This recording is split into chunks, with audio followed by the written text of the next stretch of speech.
Elisabeth hier, Elisabeth Rebelle, un président pour pas faire et qu'est-ce que je dois présider. Quelques mots d'introduction, peut-être pour essayer de refaire une ambiance. L'entrée dans la Corrèze, au Massif central, que les Néers ont appelé Mahanaï, la double demeure. C'est un des thèmes qui est fondamental dans l'enseignement théologique et philosophique d'André Néer, c'est celui de la dualité. Et dans ce Mahanaïm, ce n'est pas une dualité qui est là, c'est un duo, au sens le plus beau, le plus esthétique que l'on puisse lui donner. Et vous verrez que dans cette séance de ce soir, nous allons avoir un duo entre l'art pictural et musical, l'art du midrash et aussi l'art du récit. Et pourtant, tout cela s'est déroulé dans une espèce de au-delà, lorsque la terre et le ciel, les deux, tournaient dans un vide épouvantable, lorsque le présent était mort à son avenir, et lorsque la nuit morte à son ordre rendait la vie impossible. Cette nuit de pierre et des SS, de l'épouvantable division SS Das Reich, de cette nuit de pierre, une famille racine, arrachée, ballottée, rejetée, poursuivie, réfugiée, dans le Hester Aster Panim, et vous voyez à nouveau Hester Aster dans la nuit des nuits. Une famille dérisoire entreprend d'écrire une Agada de Pessah, une Agada de la libération. Le texte de la liberté juive dans la nuit épaisse. Illuminée cette nuit, illuminée seulement par l'illustration de Haber Abraham Albert Leher et par l'encre du Sofer, du scribe Nathan Samuel, dans cette nuit, une nuit d'encre, mais où l'encre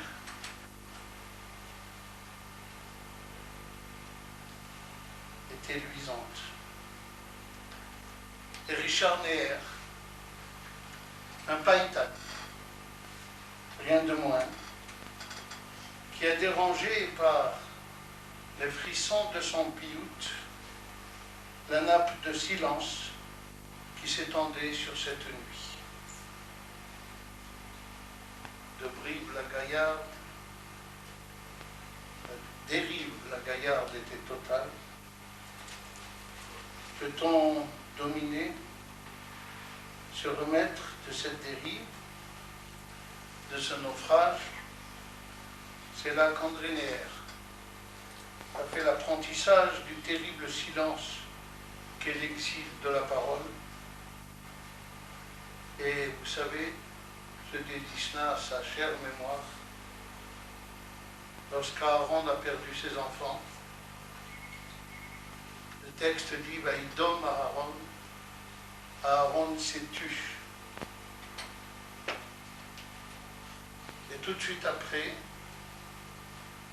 la Torah dit « Vaïdaber Hashem el Aaron ». Pour la première fois, le dibour de Akadosh Baruch Hu, la parole, s'adresse non pas à Moshe et à Aaron, ou à Moshe tout seul, comme c'est l'usage, comme c'est fait à chaque chapitre, mais à Aaron. Et Rachid dit pourquoi. Il dit parce que Zacha Aharon ve'itiached adibur, grâce à son silence, Dieu lui a parlé. Et bien sûr, il y a silence et silence. Il y a le silence de la passivité du type qui est écrasé, mais il y a le silence de la réflexion active, existentielle, qui dépasse, qui est dans le malgré tout, qui est dans le Cholzot. Et c'est pourquoi, c'est à cause de la qualité de ce silence que va Vaïdaber Hachem et Aaron, que Dieu a parlé à Moïse, à Aaron. Et le cri étouffé d'Aaron, déchirant, fait féconder dans les profonds de la roche ce qu'a été André Léher. Déchiré mais entier, ou Chozot, capable de délivrer une parole qui quelquefois transcende la simple philosophie ou la réflexion théologique pour être une parole de Dieu.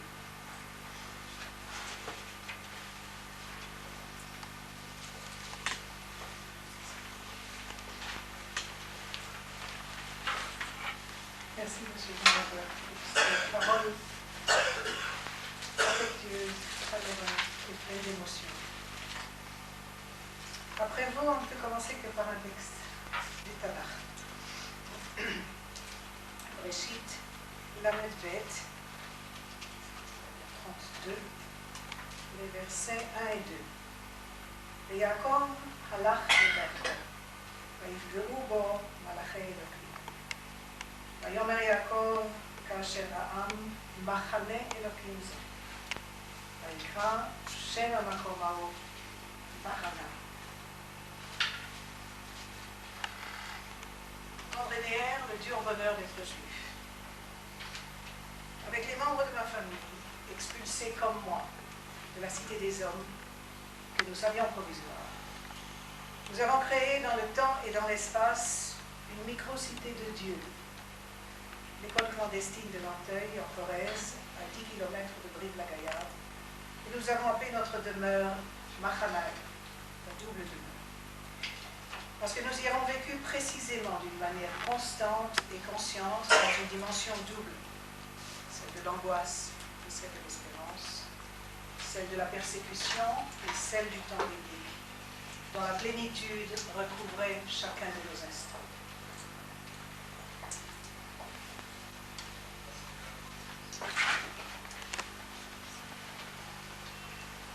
C'est une tâche difficile. Et c'est aussi un très grand bonheur. C'est un devoir d'amour filial, d'affection familiale que j'accomplis ce soir. La majorité d'entre vous sait que je suis historienne de l'art et que parler est mon métier. Certains dans la salle sont même mes élèves. Et je parle aujourd'hui, peut-être pour la seule fois de mon existence, pas en mon nom. Ce n'est pas moi qui parle. Je parle pour les voix qui se sont tues. Et je parle pour ceux qui sont là et qui ne sont pas des orateurs professionnels. Notamment pour mon oncle, Nathan Sabel, et sa femme Hélène. Notamment pour maman. Et pour Rina, bien qu'elle soit un orateur professionnel, ne veut pas prendre la parole ce soir. Je parle d'œuvres qui ne sont pas celles de mon domaine, des manuscrits médiévaux. Je parle d'œuvres extraordinaires dans leur conception et dans leur présentation. 4 agadotes qui ont été écrites pendant la Seconde Guerre mondiale, entre les années 1941 et 1944, par une famille dans des conditions particulières face au danger en plein cœur de notre monde, et pour laquelle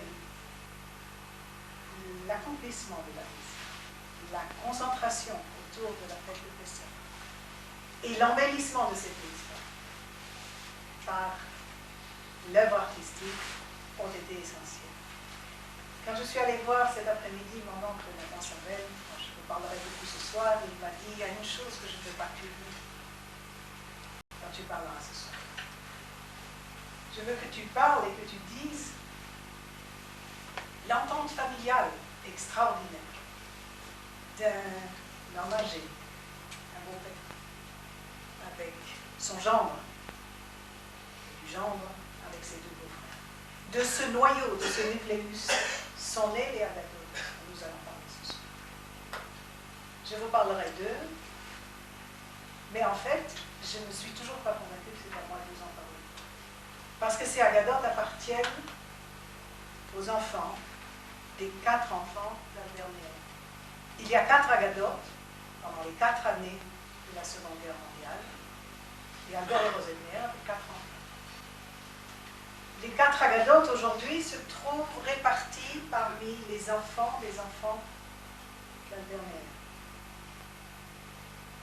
Famille Twati Samuel et famille Zerbib Samuel sont les conservateurs de l'Agada de leur père. Réna conserve l'Agada de Bou. Ma sœur et moi conservons l'Agada de papa. Ma sœur Michel Friedman et elle. Et compliqué notre famille. Mon mari Daniel, son frère Michel conserve l'Agada de leur mère qui était aussi ma tante. Ça, je ne sais pas si quelqu'un l'ignore dans cette salle, mais je pense que c'est impossible de continuer à l'ignorer. En fait, je ne tiens la place que du porte-parole. Et parce que mon métier est de travailler sur des manuscrits, en particulier sur des manuscrits juifs du Moyen-Âge, j'espère pouvoir arriver à vous expliquer en quoi ces manuscrits-là sont tellement extraordinaires.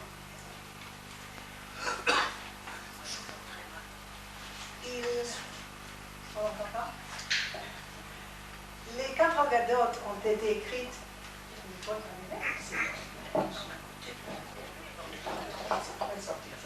C'est plus efficace comme ça? Très bien. Oui. Juste parler dans le micro.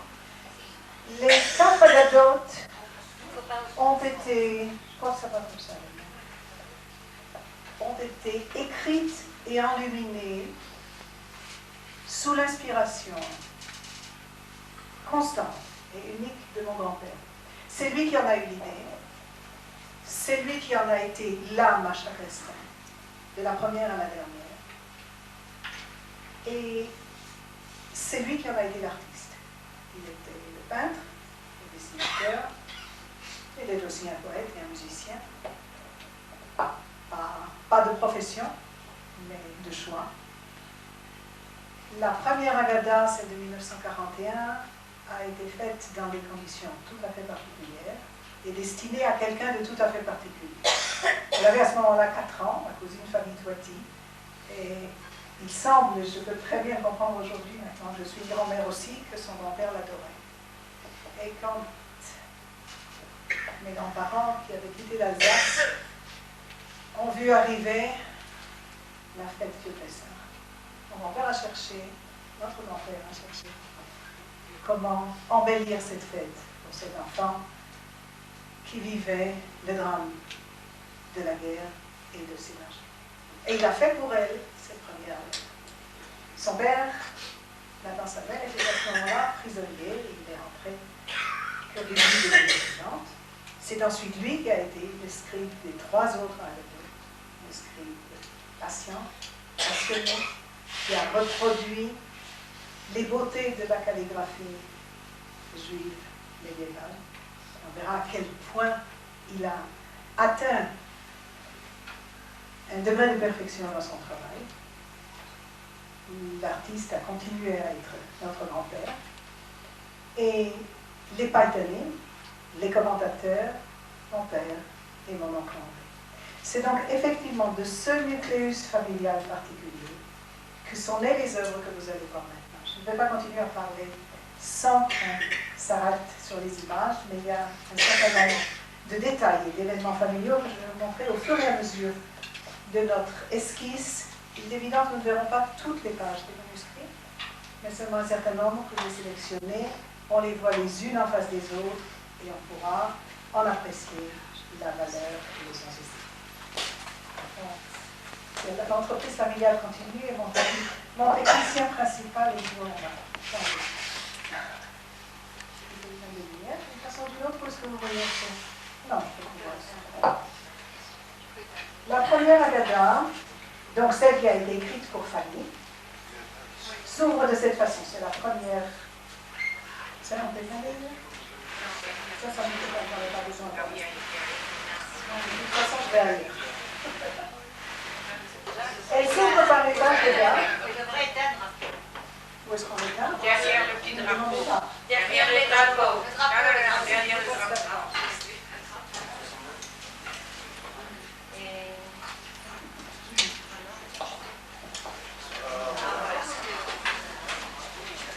Voilà. Non, j'en ai pas besoin. Je n'ai pas besoin de lire.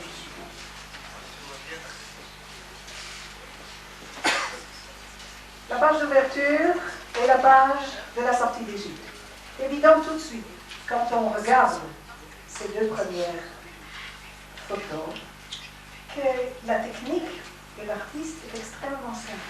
En fait, il faut vous rappeler, la famille, mère et sa mère se trouvaient au sud de la France, dans la ville de Brive-la-Gaillarde, et que là, il n'était pas question, en tant que juif réfugié, d'essayer de trouver du matériel de dessin qui corresponde à un certain désir d'authenticité par rapport à la production d'un manuscrit. Mon grand-père a dessiné, et Nathan Sabel a écrit, sur un simple cahier d'écolier. C'est seulement la dernière Agada qui a eu droit à un cahier de dessin. Les autres étaient des cahiers d'écolier simples. Quelquefois, on en voit encore les lignes. Quelquefois, le fond est plat. Et les couleurs sont des couleurs d'aquarelle, une simple boîte d'écolier achetée au petit magasin du village. L'intérêt du dessin est dans sa vivacité, dans sa naïveté aussi, dans le fait qu'il est de façon évidente adressé à un enfant de 4 ans.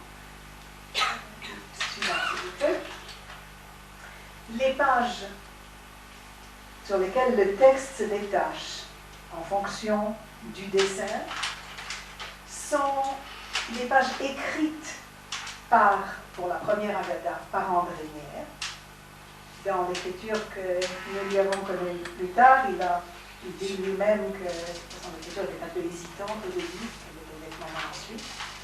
Sur les circonstances de conception de la Agada en ce qui concerne son texte, je dois dire que je me trouve face à un problème d'historien. C'est-à-dire face au fait qu'il y a des contradictions dans les souvenirs qui m'ont été transmis. Nathan et mon père pensent que quand ils ont quitté Strasbourg, notre grand-père a emmené un certain nombre de livres, très peu, un certain nombre de livres, des Sidorim, des Marzorim, et une Agada. Une Agada faite à Bödelheim en Allemagne, qui reproduit les dessins de la Agada d'Amsterdam. On parlera tout à l'heure des dates et des événements. Cette Agada existe aujourd'hui encore, elle est dans la possession de mon fils aîné. Et j'ai pu m'en servir pour comparer.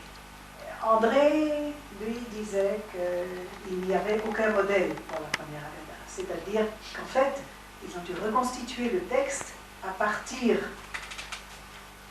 des éléments du texte qui se trouvaient en partie dans le Siddur et à partir de leur mémoire. Alors, comme dans tout ce qui concerne les évocations historiques, quand on n'a pas de documents, il faut admettre de laisser un certain nombre de choses dans le brouillard, les témoignages sont contradictoires, mais je ne crois pas qu'en ce qui concerne l'Orgadot, cela fasse une différence. La beauté de l'organisation de ces pages, la vivacité des couleurs le choix des dessins, la route qui mène à Jérusalem au fond de l'horizon.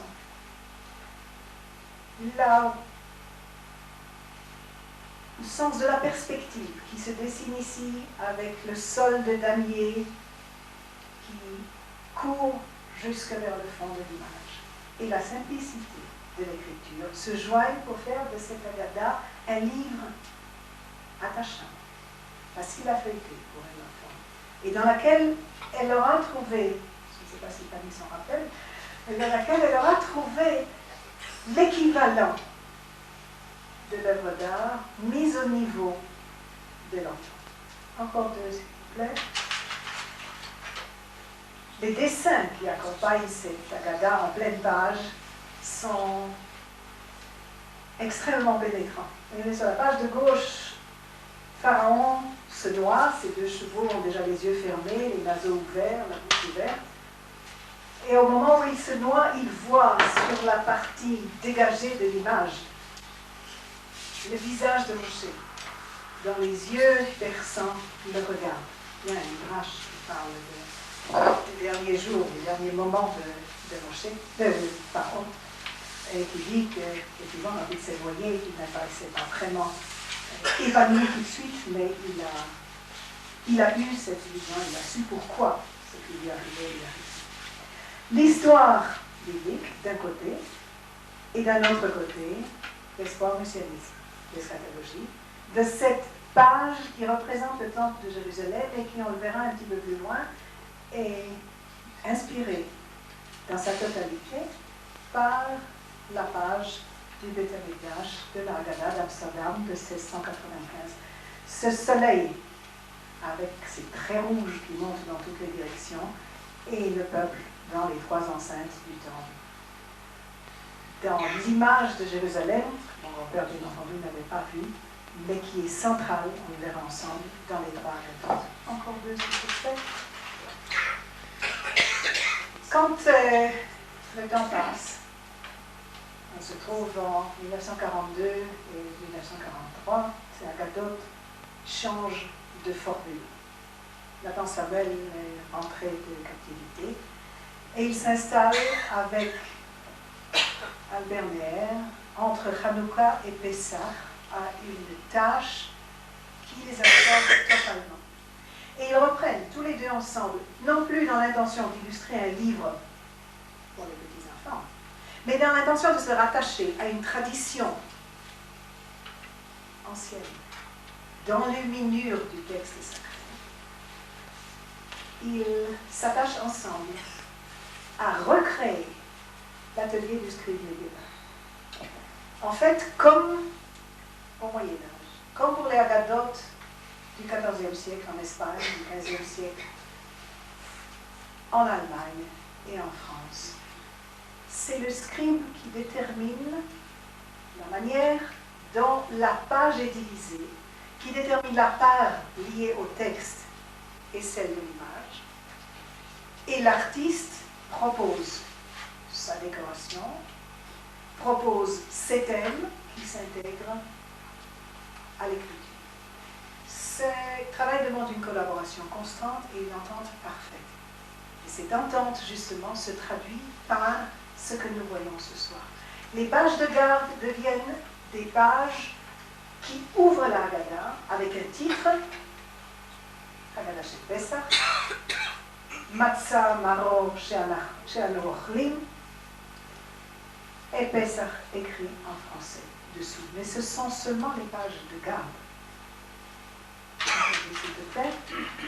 À l'intérieur de la Haggadah elle-même se trouve une page de colophon, ce que nous appelons dans le jargon des historiens de l'art des manuscrits enluminés, le colophon, c'est la signature de l'artiste.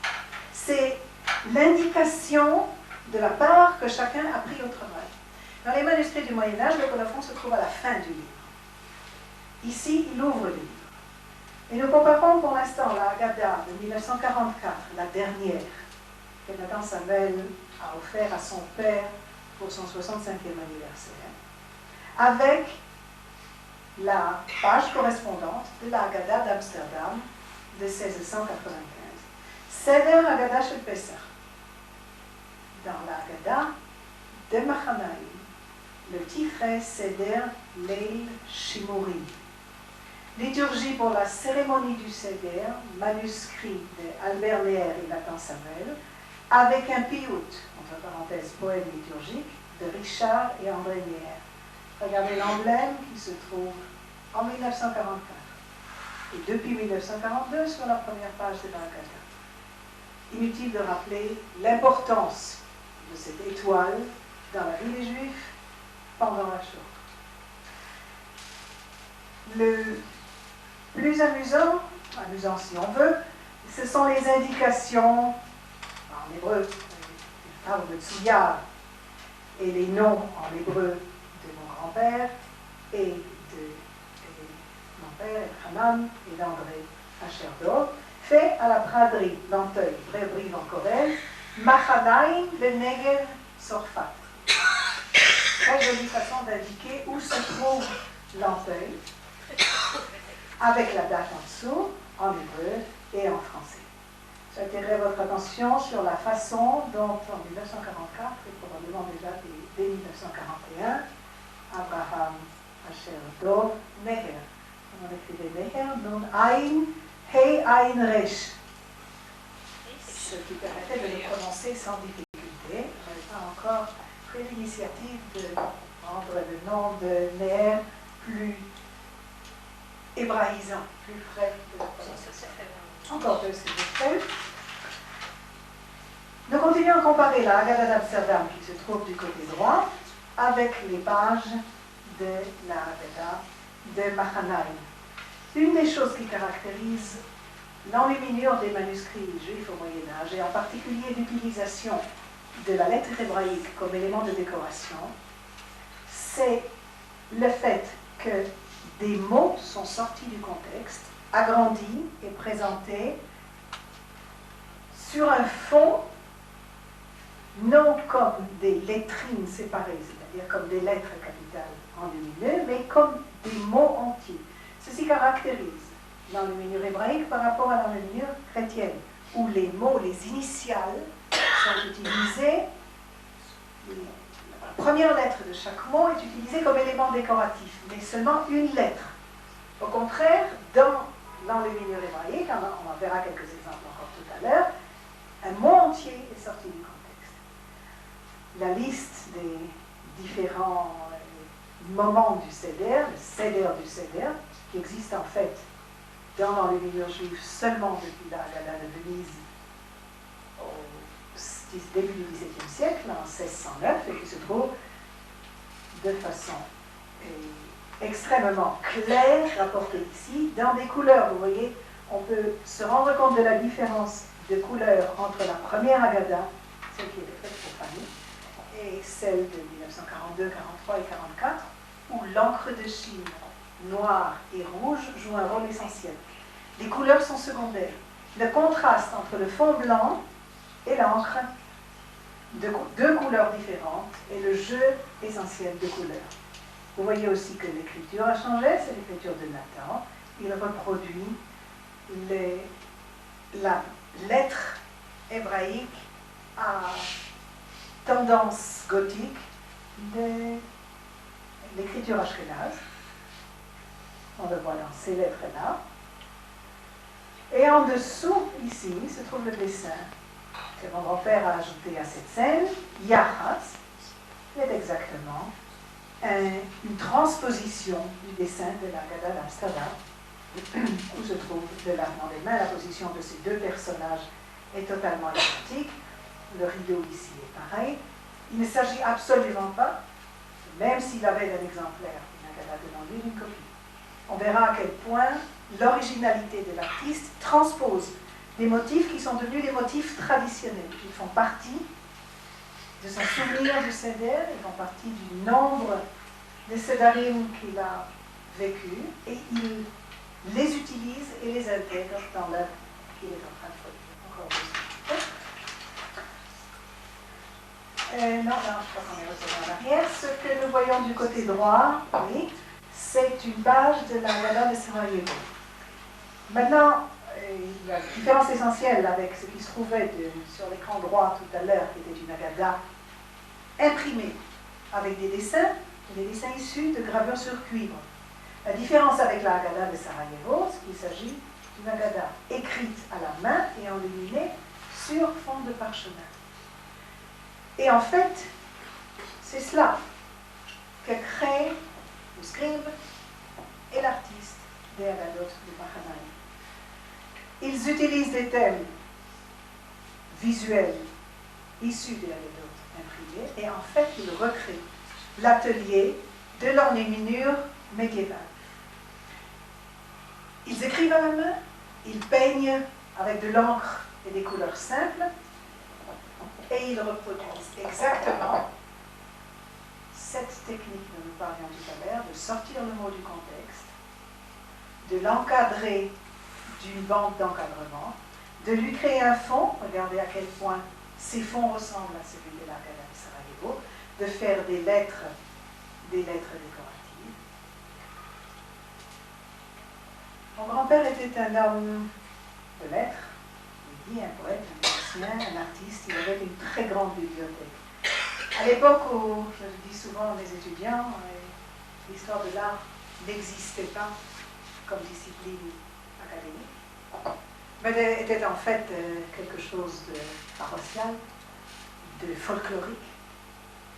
Mon grand-père, ça c'est le témoignage de papa, possédait une bibliothèque d'historiens de l'art immense. Bien entendu, elle a disparu, elle est restée derrière lui quand il a quitté l'Alsace.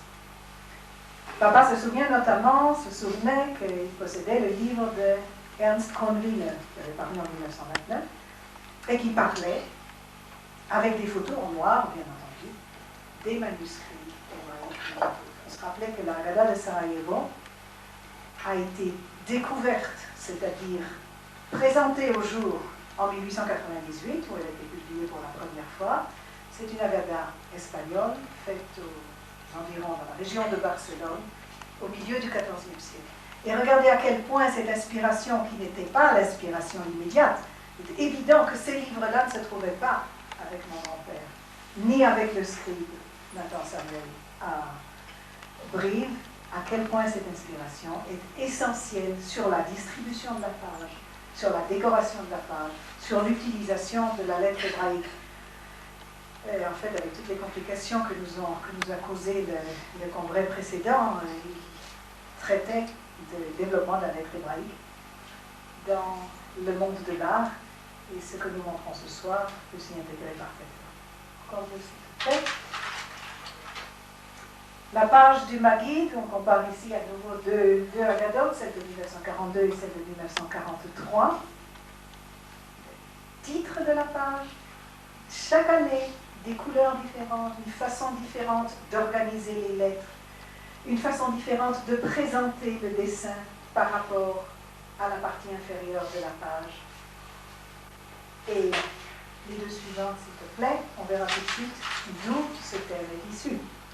Le Maguid de la Haggadah de 1944 et celui de la Haggadah d'Amsterdam. Une chose importante que je voudrais vous faire remarquer, c'est que la Haggadah d'Amsterdam, encore une fois une Haggadah imprimée, faite à partir de gravures sur cuivre, échappe à la tradition juive de l'enluminure médiévale et utilise une lettrine, une seule lettre enluminée. Plus que ça, la lettre sert de cadre à une petite scène, souvent très amusante et pleine d'humour. C'est une tradition qui n'est pas juive. L'histoire de la Haggadah d'Amsterdam est extrêmement intéressante et je suis sûre que mon grand-père la connaissait. Elle a été élaborée, les dessins ont été faits par un guerre, par Abraham Ben Yaakov, qui était d'origine protestante, qui s'était converti à Amsterdam au judaïsme et qui a utilisé, lui aussi, l'inspiration qui venait de son monde spirituel précédent. Il a utilisé les thèmes iconographiques, en d'autres mots les dessins, d'une traduction et d'une illustration de la Bible de Matthäus Merian à Bâle en 1625, qui s'appelle Icones Bibliques.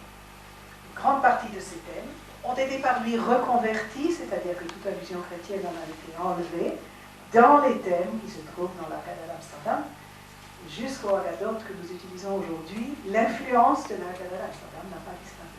On s'en à retrouver ces thèmes-là, ces thèmes visuels dans vos Haggadot aussi. Encore plus, s'il vous plaît. Et non, là, du côté gauche, encore un petit peu. Ce que nous voyons du côté droit, très bien, 2 pages en correspondance. Du côté droit, une Haggadah Ashkenaz, cette fois. Et du côté gauche, la Haggadah de 1942, la page du Halachma Aniya. Vous voyez les correspondances évidentes et en même temps l'originalité. C'est le même principe.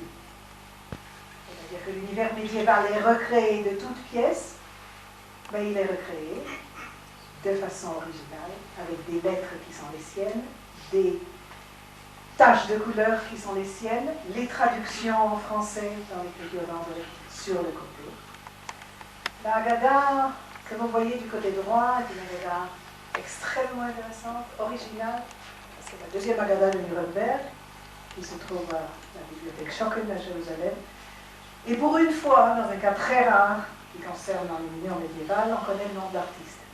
Il a signé, et c'est un colophon, il s'appelait Yoel Ben Shimon Feibush HaAshkenazi. Et on sait sur lui, malheureusement, trop peu de choses. On sait qu'il a travaillé au milieu du XVe siècle en Allemagne et puis ensuite dans le nord de l'Italie. Mais on sait que sa famille était une famille de scribes et d'enlumineurs. Son père, et sûrement ses enfants, ont travaillé avec lui dans le même atelier. Vous voyez à quel point la comparaison que je fais maintenant est une comparaison qui va en profondeur jusque dans le travail familial du scribe, de l'artiste, du païtam. Chez Yoel Ben Shimon Feibush, il y a des commentaires et des piyutim dans ces petits rubans qui s'enroulent des 2 côtés des scènes et dans lesquels, en caractères d'hébreu, en lettres d'hébreu allemand et des piyutim dans les Haggadot de Mahanaïm. Encore 2, s'il vous plaît. Haggadah d'Amsterdam, la scène d'Abraham et des 3 anges, on la place directement à côté de la même scène dans la Haggadah de 1942, et on a toujours cette impression qu'il y a une retranscription d'un modèle qui est un modèle connu, pas seulement à Germer, mais en Alsace de façon générale. Encore 2, s'il vous plaît. Pharaon, il donne l'ordre de jeter les enfants, les premiers-nés mâles dans le Nil, et la même scène ici dans la Haggadah de 1944, où le contraste des lettres noires sur le fond blanc est extrêmement prenant, presque angoissant. On sent que les taux se resserrent et que les choses, je vous expliquerai tout à l'heure, la destinée de la Haggadah de 1944. Encore 2, s'il vous plaît. Et il y a un certain nombre d'éléments discernables dans l'iconographie elle-même. Les 4 enfants. Les 4 enfants apparaissent dans l'iconographie des Haggadot relativement tard. Et elles sont de façon systématique divisées en un certain nombre de séries. Le Tam est un innocent, le Noyodea Lishol est un enfant, le Chacham est un rabbin et un savant, le Racha est un soldat. De la même façon qu'au Moyen-Âge, les Juifs en but aux persécutions. Et pour chasser d'endroit en endroit, vous voyez dans les soldats l'ennemi irréductible. De la même manière, l'illustration de la Haggadot de Mahanaïm reprend le même thème. Le soldat est celui qui incarne le mal. Encore 2 ici.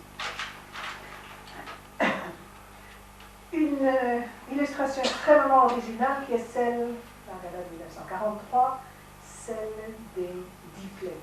Ça aussi, contrairement à ce qu'on s'imagine aujourd'hui, nous sommes habitués à voir et le Seder du Seder et les diplets en vignettes indépendantes dans toutes nos Haggadot. Ce thème illustratif n'existait pas, c'est-à-dire qu'il n'y avait qu'une liste des diplets avant la Haggadah de Venise en 1609. Les Haggadot de Mahanaïm les présentent peut-être de façon la plus originale que je connaisse. Le texte se trouve, le nom de chaque plaie se trouve toujours dessous, suivant la tradition du XVIIe siècle. mais chaque encadré présente de façon claire, imagée et en même temps pas trop effrayante les replays, sans doute destinés à nouveau aux enfants et les autres enfants, les enfants de la famille Revel. Je ne sais pas combien de fois vous avez fait un CDR ensemble, mais enfin, il y avait des enfants autour de la table. Moi-même, j'étais trop petite, je pense, pour pouvoir m'en rendre compte. Regardez les sauterelles et la pyramide d'Égypte, par exemple. Encore deux, s'il vous plaît. Et un des thèmes favoris des Haggadot, c'est le thème de David, le thème eschatologique, le thème messianique. Le roi David jouant de la harpe, suivi par un certain nombre de danseurs et de chanteurs. Le Hallel est un des thèmes d'illustration et de décoration favoris des Haggadot.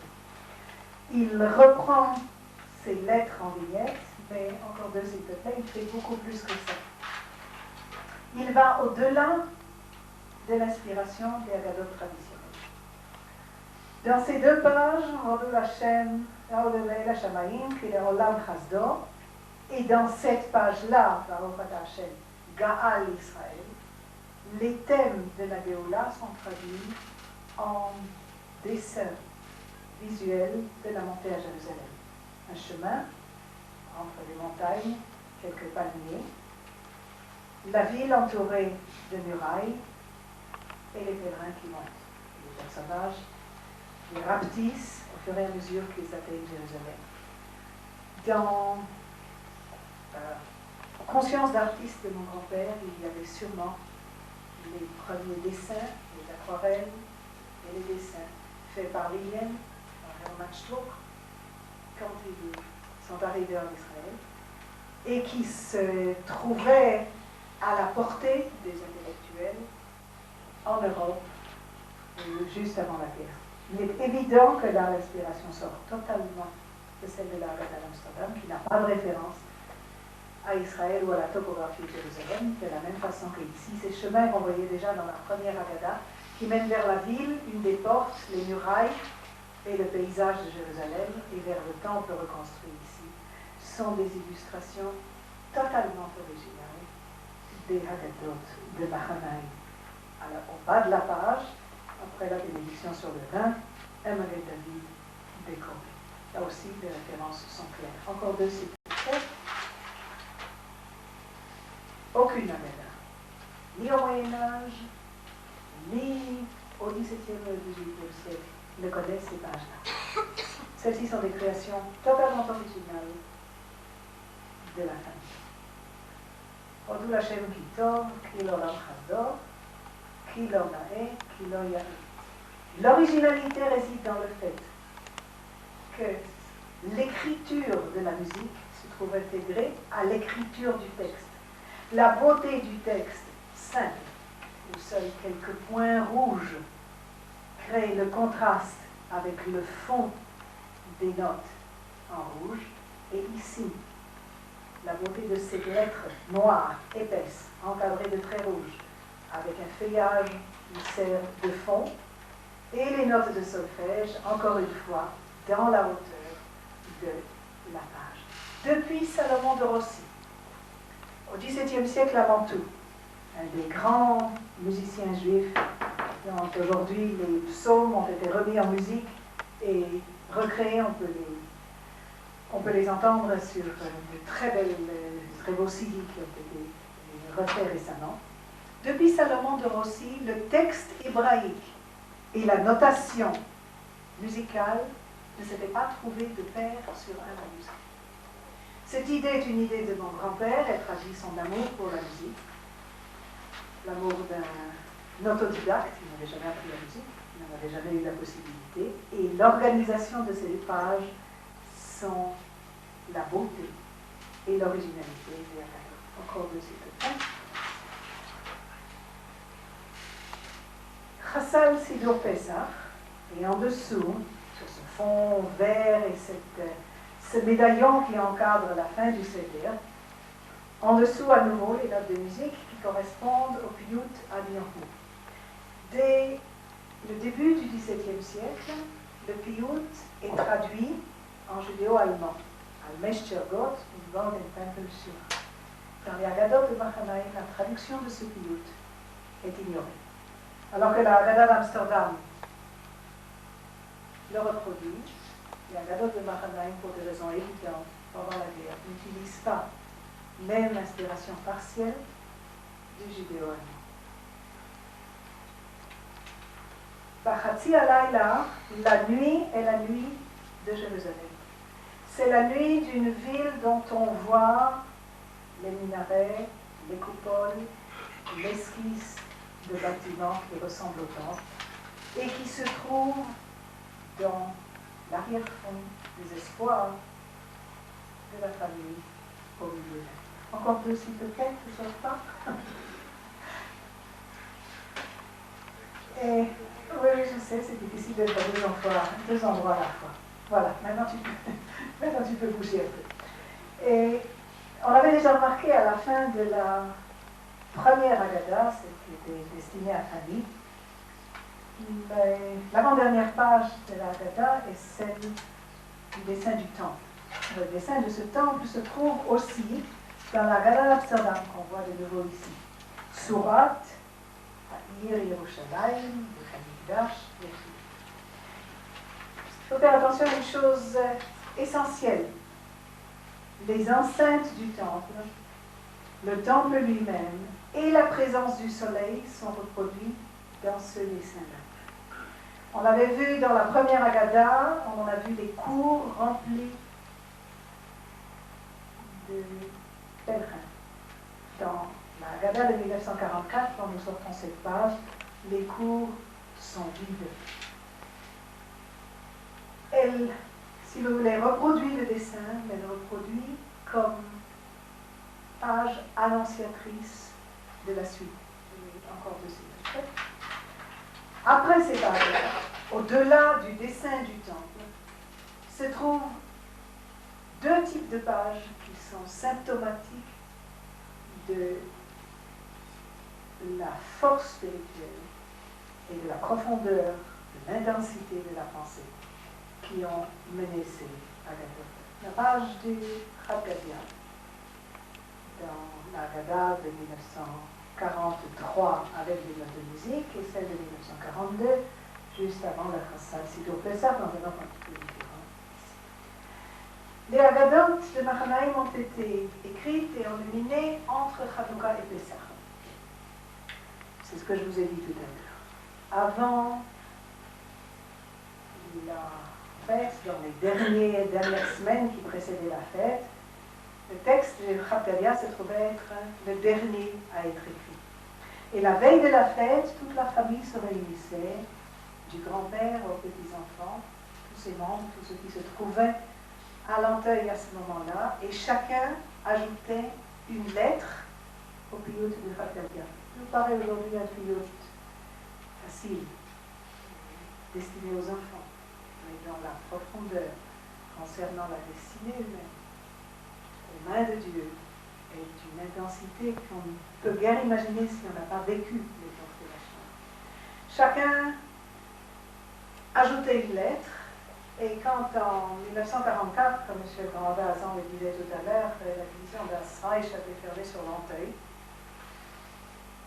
4 jours après Shabbat Hagadol, les Allemands sont arrivés à l'Anteuil même, devant les portes de la maison où habitait la famille. Et pour des raisons qui, bien entendu, nous sont inconnues, le camion qui était amené pour emmener les Juifs qui habitaient dans cet endroit ne s'est pas trouvé assez grand pour accueillir toute la famille qui comprenait aussi une partie des étudiants de la famille. Et ils sont partis. La Haggadah de 1944, qui avait été cachée le mercredi, a été ressortie le jeudi, quand les Allemands ne sont pas revenus. Les enfants de la famille, chaque membre de la famille, a écrit sa lettre, a ajouté, souvent il s'agissait pour les enfants d'ajouter un petit point, pour bien qu'on leur tienne la main pour tracer une barre. Et la Haggadah a été utilisée, terminée pour le dernier sévère de mon grand-père en 1944. Encore deux, s'il vous plaît. Le Shana Abba Birushalayim. On verra deux exemples de cette page qui, dans la tradition des manuscrits juifs médiévaux, n'est pas décorée d'images. Elle se trouve présentée comme ici, c'est-à-dire seulement avec les lettres. Et remarquez que les lettres sont cette fois blanches, encadrées de traits rouges. Elles ont l'air de sortir de la page. Elles sont légères, au lieu des lettres qui étaient profondément incrustées dans la page. Et elles sont accompagnées par la page ultime de dessin de la Haggadah, et qui est l'arrivée à Jérusalem. Elle n'existe dans aucune autre Haggadah, ni médiévale, ni moderne. Les deux côtés de ce fossé entre deux précipices noirs, la montée vers la ville se découvre aux yeux du pèlerin. Le pèlerin, vous connaissez les pages andrières, le pèlerin éternel de la ville, qui la voit de loin, qui en voit la beauté. Le pèlerin qui est ma famille, qui se trouve à Mahanaïm pendant la guerre, qui ne connaît pas Jérusalem et pour laquelle Jérusalem est au centre de ses espoirs. Encore deux extraits. On va revoir la dernière Haggadah, celle de 1944, avec son pèlerin et sa ville, et avant ça, le Shana Abba Birushalayim, cette fois lui-même intégré dans le petit dessin qu'on avait vu précédemment, les pèlerins qui montent vers la ville, dans la tradition de la peinture moderne. Elle est ajoutée, comme si elle se trouvait être le fond de la phrase. Elle y est ajoutée.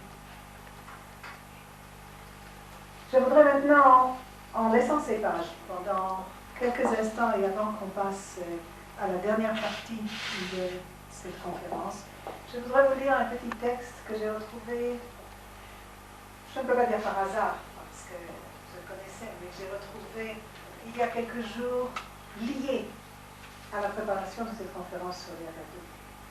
Il se trouve dans le commentaire écrit par André et mon père, qui s'appelle Yariv et Divshi, et qui existe en hébreu dans la Haggadah de 1942, et qui a été écrit en même temps en français, dans un volume séparé, la même année, en 1942. La méthode de travail des deux frères, suivant ce qu'ils ont raconté, fait que mon père écrivait en français, André en hébreu, chacun créant en communion de pensée une œuvre d'écriture qui les rapprochait encore. Les deux pages que je vais vous lire se trouvent sous le titre, liés aux commentaires. Les commentaires sont des commentaires de Halakha, de Midrash. Se trouve sous le titre de Shana Abba Birushalayim, en dessous d'un tout petit dessin qui représente la ville de Jérusalem, à peu près comme on la voit sur le côté gauche de l'écran, fait par mon grand-père. Je vous rappelle que ces lignes ont été écrites en 1942. Dans ce petit livre, dans ce petit cahier, qui est aussi un cahier d'écolier avec des lignes, il y a trois types d'écriture. Celle de mon père, celle d'André et celle de maman. Et elle m'a fait remarquer aujourd'hui, j'aurais presque passé à côté de la page qu'elle a recopiée à l'Antheil en 1940. Voici le texte. L'appel de la Haggadah a une double signification. La première pour Israël. Ce n'est pas qu'une promesse, c'est aussi le rappel pressant de la tâche qui nous incombe jusqu'au Pessah prochain. Si nous espérons sincèrement le retour en Eretz Israël, il nous appartient de nous y préparer sincèrement. Il est très négligent de dire « on nous console ainsi d'année en année ». Celle-ci passe et rien n'arrive. Il faut dire au contraire « nous voulons faire mieux et alors l'année prochaine viendra ». Il faut dire « sommes-nous prêts actuellement ?» Efforçons-nous de l'être l'année prochaine avec l'aide de Dieu. La parole divine se réalisera dans la mesure où nous l'observerons. Israël ne doit pas compter sur le miracle, mais accomplir consciencieusement et dignement son devoir. Cela est nécessaire, c'est suffisant pour fonder l'espérance. La deuxième signification s'adresse aux nations qui admettent la Bible. Il est convenable qu'elles admettent également le peuple de la Bible et reconnaissent à notre groupe ethnique sa raison d'existence, et la sauvegarde du monothéisme par la réalisation de notre mission biblique d'être un peuple de prêtres. Comment cette mission peut-elle être réalisée? Par la fixation de notre peuple sur son sol ancestral et la renaissance de toutes les institutions religieuses qui seront les garants de notre intégrité morale. Les institutions de la Bible dirigeront Israël vers l'agriculture et sa plus haute ambition sera d'être au service de Dieu. Le rétablissement du peuple juif sur sa terre contribuera de plus à la régénération générale. Une telle solution est de nature à rassurer les politiques les plus sceptiques, à dissiper leurs craintes et à consolider l'entente entre les hommes sur des bases moins idéologiques et plus idéales, moins rocailleuses et plus stables. Que Dieu fasse refleurir les vignes d'Engedi et que bientôt, par amour de son nom, les hommes vivent dans la fraternité et élèvent ensemble la coupe des louanges.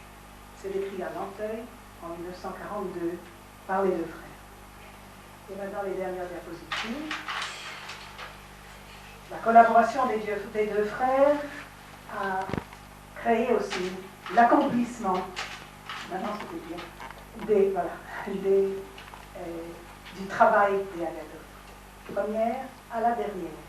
Elles se concluent toutes, y compris celle de famille, y compris celle de l'enfant, par un piyut qui avait été écrit dans le même type de collaboration dont nous parlions tout à l'heure, par mon père en français, réécrit par André en hébreu et reproduit comme supplément à l'Haggadah dans la tradition des manuscrits juifs médiévaux.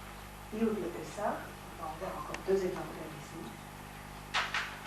Ce sont les dernières photos que je vous montrerai ce soir. L'Haggadah de 1944 a une page de garde pour le piyut, Me'achim Elchanan, Asher Dov, Neher, et c'est le piyut. Patrick?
sommes déjà dans une ambiance, vous pouvez supposer dans quelle émotion je suis actuellement. Et à tel point que je me suis demandé si je pouvais trouver des mots pour vous expliquer. Alors j'espère que je vais pouvoir. Et ensuite je vous rechanterai le piout. Et là, je pense qu'on comprendra quand même un peu mieux.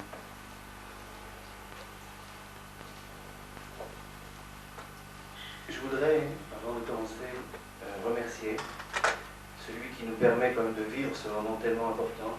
Ce n'est pas une simple rencontre, c'est un événement véritablement. C'est Boré Olam, Kadosh Baruch Hu, qui nous a réunis autour de la mémoire d'André Neher. Et bien sûr, c'est bien plus que ça, puisque André Neher, qui a été notre maître, il y a aussi ce soir dans la salle d'autres de nos maîtres. Il y a le rabbin Azan, et il y a Rina Neher. Et je voudrais justement, puisque je ne sais pas si on peut remettre le texte, enfin ça serait quand même bien, parce qu'on va y rentrer justement progressivement. Nous sommes dans l'état psychologique et émotionnel qui est décrit justement dans le piout. Belev malé ahava, chesed ira achava, le verset 5. Toch habayit aniba, nous sommes pleins d'amour et de chesed, de crainte et de fraternité ce soir. Et Torah Baïd, comme disait André Neher, justement, le Baïd, c'est le Beth Knesset, nous y sommes, justement. Et ce soir, autour de la mémoire d'André Neher, nous tournons une page, cette page de la Shoah dont on a parlé tout à l'heure. C'est en fait toute l'histoire d'Israël. Et le piout, justement, retrace aussi, dans les grandes lignes, toute l'histoire d'Israël. Si on regarde bien, ensemble, Abraham, au point de départ, Yitzhak et Yaakov. Abraham, Ezrachi Labakar Ratz, n'est-ce pas? Je ne sais pas si j'ai besoin de traduire. En fait, les Malach Shulchan Rishdat, Abraham qui va donner le Bakar au Malachim. Yachid, un verset plus haut, Neakadala, c'est bien sûr Yitzhak, le Korban, la Kedat Yitzhak. Et puis, Levanim Ayelodim, Skeni Aishtamim Natan Naim Arazim, c'est Yaakov, qui va planter les cèdres avec lesquels sera construit plus tard le Mishkan dans le désert après la sortie d'Égypte. Et Yaakov, justement, avec le Mishkan, nous amène au Beth Amikdash, qui a été construit et qui a été détruit. Et c'est comme ça d'ailleurs que le piout commence, puisque si vous regardez bien, L'avut Filati Yekudesh Benishmati, par l'ardeur de ma prière, par l'incandescence de mon âme, c'est tout cela que je donne en échange des sacrifices du Beth Amikdash. Et puis ensuite, il y a eu l'exil. Libi Bonéolami, chaque juif a construit dans son cœur le Beth Amikdash, c'était plus transportable. Tout ce qu'Édom avait détruit, les Negdi ou Bekoumi, Bimei, Chak, Pesach. Et puis il y a eu la Tfila dans toutes les synagogues d'Europe et du monde, Bechatzer à Trelet, avec la cour, le Khatzer, et puis la Parochet, si vous suivez dans le verset. Les psukim qu'on voit toujours sur la Parochet jusqu'à aujourd'hui. Le Fetar chez les Khali, et puis on rentre dans le Héral pour la Tfila. J'ai pas beaucoup de temps pour vous expliquer, mais si on regarde, évidemment, le piout, on s'aperçoit qu'il semble se terminer en Galout, c'est-à-dire il n'y a pas de mention évidemment de Yerushalayim comme c'est mentionné dans la Gadot lui-même. Et c'est là que je raccorde en fait avec l'histoire. En 1979, où j'étais à Mayanot, et je pense que pendant plusieurs années, Rina Neher, dont là je voudrais en profiter pour saluer, pour rendre hommage, je ne sais pas si on peut dire cette formule, le travail qu'elle fait justement, je sais qu'on le sait tous, mais quand même il faut le dire, pour nous permettre justement de nous rendre compte à quel point Rina Neher est un maître, tous les écrits et tout le travail qu'elle fait pour qu'on puisse justement ne pas oublier et connaître surtout, découvrir ce qu'il a écrit et pour nous rendre compte combien son travail est important. Et nous avons fait connaissance avec André Neher en 1979, donc la promotion de Mayanot est venue chez eux, on a fait connaissance avec la Gadot, on a découvert très peu parce qu'on n'avait pas tellement la tête à ça. Et ensuite, André Neher nous avait parlé du piout. Moi, ça m'a tout de suite intéressé. évidemment, bien que je ne comprenais absolument rien. J'ai demandé à Rilaner de m'amener une photocopie, puis le jeudi suivant, je me rappelle très bien, c'était un jeudi, elle m'a amené le texte, puis je l'ai mis tout de suite dans un tiroir, parce que, en fait, comme je vous dis, ça avait été très, très, très hermétique. Et voilà que Befetach Shel Echali, Zemer Arev en Léli. C'est exactement l'expérience que j'ai vécue, c'est-à-dire en rentrant dans le Echal de Mayanot, tout d'un coup, Zemer Arev en Léli, une mélodie, celle que vous avez entendue, et qui m'a semblé tout de suite être faite pour le texte. C'est-à-dire, ça, je ne pourrais absolument pas vous expliquer pourquoi, mais en montant, en essayant de voir avec la guitare comment ça se passait, je me suis rendu compte que c'était exactement, et à part quelques petits chiffres choufis comme ça, parce que fallait bien de temps en temps, mais le texte et la mélodie se mariaient parfaitement, ou presque. Alors je l'ai enregistré rapidement et j'ai téléphoné à Rilaner. J'ai dit qu'avant Pessah, c'était juste avant Pessah, je tenais absolument à leur faire écouter. Et l'émotion ensuite, bien sûr, c'est pas tellement descriptive. Enfin, on s'est assis, on a écouté ensemble la cassette. Et je ne peux vous dire simplement qu'une phrase, hein, celle que Andrener avait dite justement en 79, je crois, lorsqu'il avait raconté l'histoire du Piout, que ce Piout, justement, avait trouvé à Jérusalem son Igoun.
Bien.